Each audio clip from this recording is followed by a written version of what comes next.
The wakes of these ships have written a story of unparalleled service to humanity and their country across over 180 years of history. They have enforced the laws, probed new frontiers, fought our wars, and saved countless thousands from the anger and whims of the sea.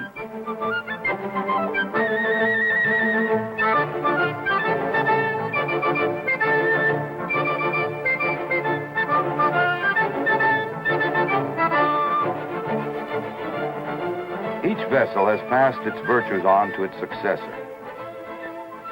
And during the last decade, the Coast Guard has been revitalizing its fleet with an inventory of innovative, modern, high-performance cutters. Perhaps the most spectacular is the 44-foot motor lifeboat. Designed for all-weather operation in coastal waters and the Great Lakes, she carries a crew of 4 and has survivor accommodations for 21 passengers. Sound, basic design, and strict weight control have made possible a 180-degree range of stability. Needless to say, she has become the workhorse of the rough water rescue business. About the same time the 44-footers hit the water, the first of a new design, medium-endurance cutter was beginning to take shape. Gas turbines made their debut in the Coast Guard aboard these 210-foot vessels with a 5,000-horsepower Kodak plant. For crew comfort, the living and control spaces were fully air-conditioned and paneled. These ships were built with an HY-80 flight deck and have a JP-5 fueling system to enable them to operate with Coast Guard helicopters. This ship-helicopter combination has proven to be an excellent marriage for surveillance and patrol of fishing operations, and bringing assistance hours closer for stricken vessels and their crews. Close behind the 210s came the newest, biggest, and best of high-endurance cutters. 378 feet of ship that is every bit as good as she looks. 36,000 gas turbine horsepower to back up 7,000 horsepower diesels for a top speed of 29 knots on the gas turbines or 18 knots on the diesels. A retractable and trainable bow propulsion unit can literally move the ship sideways in close quarters. Living and workspaces, the best. From officers' country to the oceanographic laboratory and crew spaces and all in between. And for the captain, a closed-circuit TV system to let him know what's going on the flight deck, down in the Combat Information Center, damage control central, even main engine control.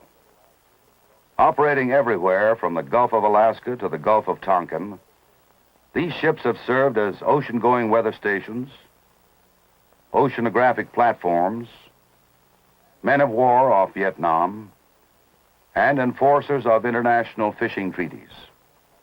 Newest ships for the Coast Guard fleet are the 2 most powerful icebreakers in the free world, appropriately named Polar Star and Polar Sea. These icebreakers are the culmination of years of Coast Guard research into icebreaking technology.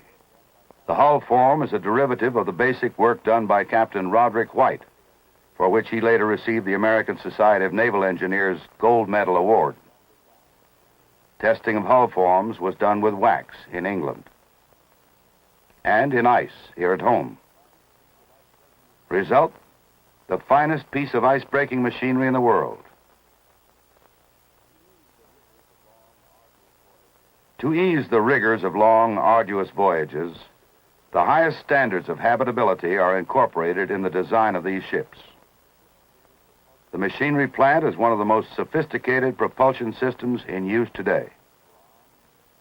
Computers monitor, alarm, and log the plant with its 3 controllable pitch propellers. 18,000 horsepower from the AC/DC diesel-electric mode will provide power for cruising and normal ice breaking. And when the going gets tough, there's 60,000 horsepower of gas turbines to keep her on the move. All this with her 4 engine rooms unmanned during normal cruising or ice breaking. Truly the latest and finest of a long line of Coast Guard ships. But it's not stopping here. The Coast Guard is now planning for modern aids-to-navigation tenders, high-performance patrol craft, and new domestic icebreakers for inland navigable waterways to ensure that the best equipment will always be available in the fleet.